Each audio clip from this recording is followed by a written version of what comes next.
Vamos falar de contas públicas. Nós estamos em contato agora com Felipe Salto, que é economista, diretor executivo da IFE, Instituição Fiscal Independente. Felipe, boa tarde. Boa tarde, Denise. Boa tarde aos ouvintes.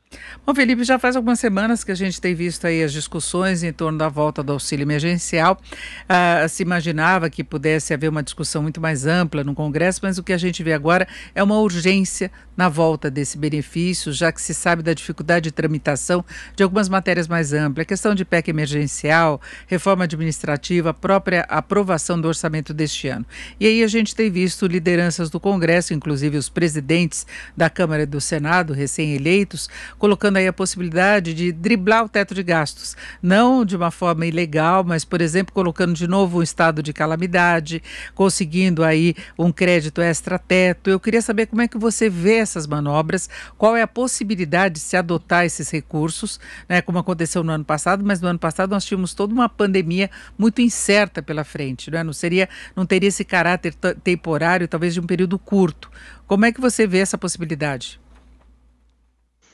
Olha, o que a gente precisa ter claro é que nós estamos em meio a uma segunda onda de pandemia, que é bastante grave, como todos sabemos, e que a situação fiscal, por outro lado, que reúne as ferramentas para atuar contra momentos como o atual, como este, ela também é bastante frágil. Então, o que se precisa fazer é tentar encontrar uma equação que permita realizar os gastos que forem necessários, e a situação do mercado de trabalho é bastante precária. Nós temos aí um contingente grande de pessoas à margem de qualquer tipo de recebimento de renda formal ou informal. Então, nesse contexto, o ideal seria cortar outras despesas e encontrar um espaço orçamentário para esse gasto emergencial. O que nós sabemos é que é difícil cortar gastos com pouquíssimo tempo, como nós estamos vendo, dada a rigidez orçamentária. Agora, o orçamento de 2021 prevê o preenchimento de mais de 50 mil cargos a título de reposição de aposentadoria. Só aí já são 2,4 bilhões. Pois tem reajuste dos militares, tem os subsídios. Então, seria possível fazer algum corte, pelo menos para compensar parcialmente. Agora, é preciso lembrar que o crédito extraordinário é uma medida constitucional e é também prevista como uma válvula de escape na regra do teto, não é? Um pouco para admitir a equipe econômica, na verdade, e definir uma meta para este ano, né? Se imaginou que pudesse começar o ano sem ter essa referência, como aconteceu no ano passado, que a meta foi abandonada, ou aumentar a receita para conseguir cumprir a meta? Só que nós não temos ainda aquilo que pode se chamar de espírito da responsabilidade fiscal. Porque, veja, é muito ruim que nós estejamos já em fevereiro sem um orçamento aprovado.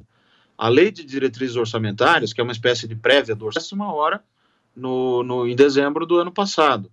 Então, toda essa discussão se acumulou agora, e ainda num contexto de crise, o que é bastante ruim. A meta de resultado primário foi fixada em 247,1 bilhões de reais. Ver a LOA, a Lei Orçamentária Anual. Aliás, a comissão mista deve ser instalada amanhã, em razão do falecimento do senador Maranhão, pelo que li agora na imprensa, e isso significa que a gente vai ter o início aí das discussões sobre o processo orçamentário e todas essas despesas que estão surgindo. Mas você tem razão, quer dizer, o déficit primário, com despesas novas, ele piora. E aí o governo precisa mostrar se ele vai fazer algum tipo de compensação, ainda que resolva a questão do teto. A dívida encerrou no ano passado num patamar mais baixo do que se previa.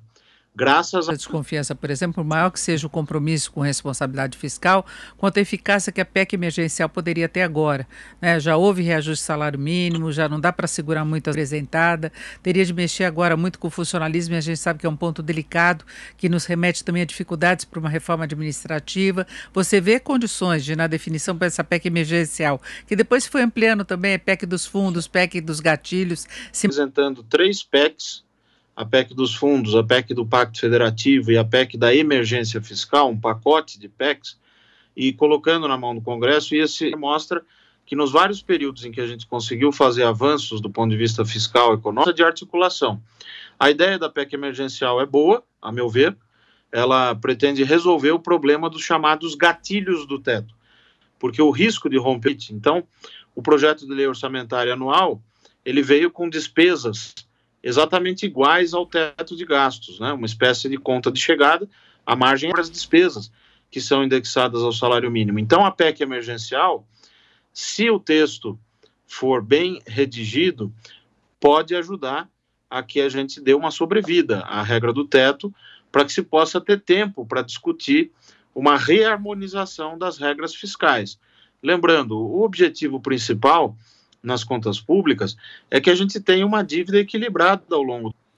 Muita gente até questiona, lembrando que outros países, a União Europeia, os Estados Unidos agora discutem um mega pacote, porque o Brasil não pode fazer o mesmo. O problema é que a gente já estava numa situação desfavorável do ponto de vista de contas públicas antes de entrarmos na pandemia. Essa questão de condição de financiamento da dívida é complicada, não é, Felipe?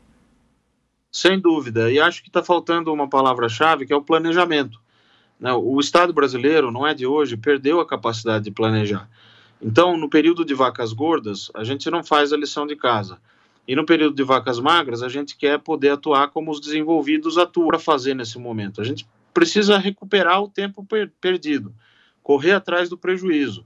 É possível que você tenha a possibilidade de fazer, por exemplo, através do BNDES, estimular setores que tenham externar fazer uma coisa, a exemplo do que os Estados Unidos, por exemplo, estão fazendo, inclusive lá com bastante críticas, né, ao tamanho do pacote. Acho que, como eu disse, né, nós temos que ter consciência de que a questão fiscal é importante. Nós estamos vendo aí essa perspectiva de o Banco Central eventualmente começar a subir juros, ainda que pareça precoce, mas isso vai afetar a dívida também. Então, a lição de casa não é ignorar as questões da pandemia, mas é saber como agir corretamente, precisamente, de maneira urgente, eventualmente até com impacto fiscal, mas de maneira responsável, respeitando as regras do jogo e buscando sinalizar para um horizonte de médio prazo em que as coisas possam se reequilibrar. Não jogar do jeito que dá, apenas pela urgência, e depois ver como é que fica a situação, se tenta um quebra-galho aqui, outro ali, para driblar, inclusive, a legislação, que deveria ser bastante rígida, né, Felipe? É isso que a gente espera. Eu acho que o teto de gastos é uma regra importante, ela prevê essa válvula de escape do crédito extraordinário, mas é sempre bom ter critério, quer dizer, mostrar com transparência como as coisas vão ser feitas, quanto vai custar, também mostrar, por outro lado, o empenho para cortar outros gastos. Então, essa discussão do orçamento que vai se dar agora, com a instalação da Comissão Mista de Orçamento, ela vai ser ainda mais importante, porque ali é o locus, né, da discussão da partilha do bolo. Ainda que a gente saiba da rigidez orçamentária elevada, mas neste ano particularmente, todas essas questões que nós estamos falando aqui, elas vão aparecer. Ouvimos o Felipe Salto, que é economista e diretor executivo da IFE, a Instituição Fiscal Independente. Felipe, muito obrigada. Uma boa tarde. Obrigado, Denise, e boa tarde a todos.